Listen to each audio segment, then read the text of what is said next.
को लेकर सड़क से सुप्रीम कोर्ट तक हलचल है। पश्चिम बंगाल का मुर्शिदाबाद तो महाभारत का कुरुक्षेत्र बन चुका है। मुर्शिदाबाद में जमकर हिंसा हुई, खून खराबे हुए, पूरा माहौल गर्म है। हालांकि बीएसएफ ने मोर्चा संभाल लिया है। अब जमीनी हकीकत का पता लगाने के लिए पश्चिम बंगाल की गवर्नर सीवी आनंद बोस मुर्शिदाबाद पहुंचे। मुख्यमंत्री ममता की गुजारिश को दरकिनार कर गवर्नर बोस मुर्शिदाबाद दौरे पर हैं। यहाँ वो जमीनी हकीकत का आकलन करेंगे।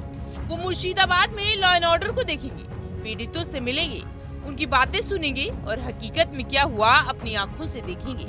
मुर्शिदाबाद की आंखों देखी एक रिपोर्ट तैयार करेंगे। अब यहाँ एक अहम सवाल आता है कि अगर उनकी रिपोर्ट में कानून व्यवस्था में गंभीर खामियां पाई गई तो क्या होगा? क्या गवर्नर की खराब रिपोर्ट से ममता सरकार गिर जाएगी? दरअसल मुर्शिदाबाद 8 अप्रैल से ही हिंसा की आग में चल रहा है।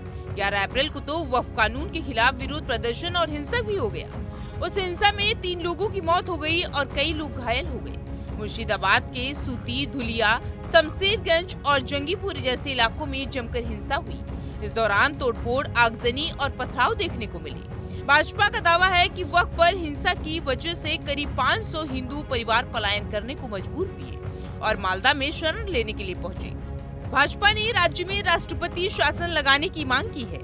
वहीं कलकत्ता हाईकोर्ट के आदेश पर मुर्शिदाबाद में केंद्रीय अर्धसैनिक बलों की तैनाती कर दी गई है। हालांकि अब मुर्शिदाबाद में तनाव कम होने लगा है। यही वजह है कि राज्यपाल बोस हालात का जायजा लेने के लिए मुर्शिदाबाद पहुंचे। इस दौरे से पहले मुख्यमंत्री ममता बनर्जी ने उनसे कुछ दिन इंतजार करने की अपील की थी, मगर राज्यपाल ने हिंसा प्रभावित क्षेत्रों का दौरा करने का मन बना लिया था और उसके बाद वो पहुंच भी गए। गवर्नर बोस मुर्शिदाबाद में हिंसा प्रभावित क्षेत्रों का दौरा कर स्थिति का आकलन करेंगे। आंखों देखी पर केंद्र सरकार को अपनी रिपोर्ट सौंपेंगे।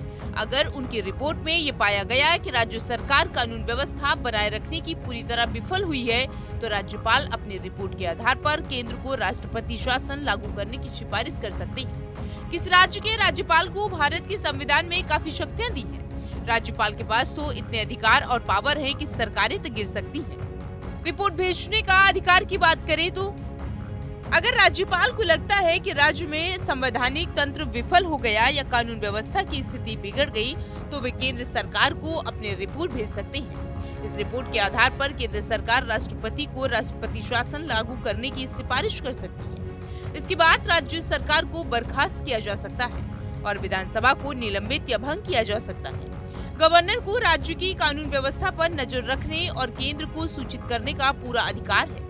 मुर्शिदाबाद जैसे मामलों में अगर गवर्नर की रिपोर्ट में गंभीर अनियमितताएं अथवा खामियां उजागर होती हैं, तो ये केंद्र के लिए राज्य में दखल का आधार बन सकता है। पश्चिम बंगाल के मुर्शिदाबाद की हिंसा के बाद की स्थिति अब सामान्य है, लेकिन ये सबको पता है कि किसी भी राज्य में राज्यपाल केंद्र सरकार का प्रतिनिधित्व होता है। गवर्नर केंद्र सरकार के प्रतिनिधित्व के रूप में काम करते हैं।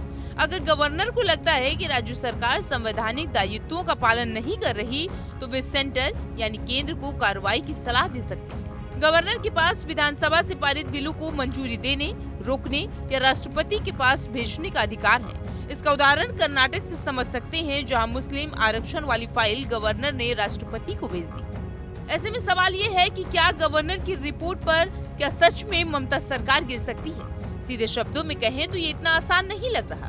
किसी भी राज्य में राष्ट्रपति शासन लागू करना एक जटिल और संवैधानिक प्रक्रिया है। इसके लिए कई शर्तों का पूरा होना जरूरी है। जैसे राज्यपाल की रिपोर्ट में यह स्पष्ट होना चाहिए कि राज्य में संवैधानिक तंत्र पूरी तरह विफल हो गया। केंद्र सरकार को इस रिपोर्ट को संसद में पेश करना होगा, फिर संसद से दोनों सदनों की मंजूरी मिलनी होगी। सुप्रीम कोर्ट भी इस प्रक्रिया की समीक्षा कर सकता है। ऐसा एसआर बोम्मई बनाम भारत सरकार 1994 मामले में तय हुआ था।